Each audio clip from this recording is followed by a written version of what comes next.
আসসালামাইকুম। আমাদের এই ব্রিজটা নিয়ে আজকে এখানে 22 বছর আমরা বসবাস করি। এই 22 বছরের ভিতরে শুধু একবার জনাব ফজলুল আযীম সাহেব এখান দিয়ে একটা হাক্কা করে দিছে, যে আমাদের মাছ দিয়ে এখানে একটা হাক্কা করে দিছে। ওই সঙ্গে বাজার ছিল তার 5,000 টাকা। আজকে তাম্বির ভাই বিগত এক সপ্তাহ আগে ছিল, আই বলছে উনি এখান দিয়ে একটা সেতু করে দিব, আমাদের নিজস্ব মানে ওনার নিজস্ব অর্থায়নে একটা সেতু করে দিব।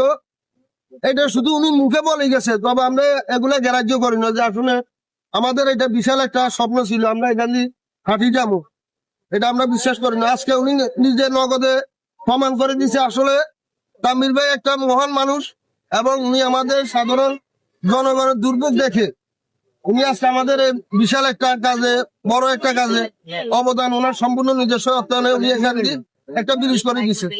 তো যারা হাতিয়ার মানুষ আছেন, তাম্বির ভাইয়ের জন্য দোয়া করবেন। হাতিয়ার না, সারা বাংলাদেশের মানুষ, সারা বাংলাদেশের মানুষ তাম্বির ভাইয়ের জন্য দোয়া করবেন, যেন উনি ভবিষ্যতে আরো উন্নয়নমূলক কাজ করতে পারে ইনশাআল্লাহ ইনশাআল্লাহ।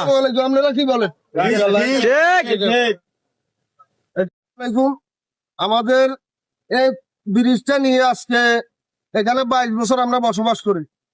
এই 22 বছরের ভিতরে শুধু একবার জনাব ফজলুল আযীম সাহেব এখান দিয়ে একটা হাক্কা করে দিছে, যে আমাদের মাছ দিয়ে এখানে একটা হাক্কা করে দিছে।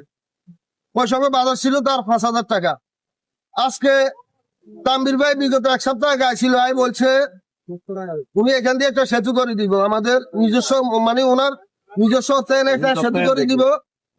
এটা শুধু উনি মুখে বলে গেছে, তবে আমরা এগুলা গ্রাহ্য করি না, যে আসলে আমাদের এটা বিশাল একটা স্বপ্ন ছিল, আমরা এখান দিয়ে হাঁটি যাবো, এটা আমরা বিশ্বাস করি না। আজকে উনি নিজের নগদে প্রমাণ করে দিছে আসলে তামির ভাই একটা মহান মানুষ, এবং উনি আমাদের সাধারণ জনগণের দুর্ভোগ দেখে উনি আজকে আমাদের এই বিশাল একটা কাজে, বড় একটা কাজে অবদান ওনার সম্পূর্ণ নিজস্ব অর্থায়নে উনি এখান দিয়ে একটা ব্রিজ করে দিছে।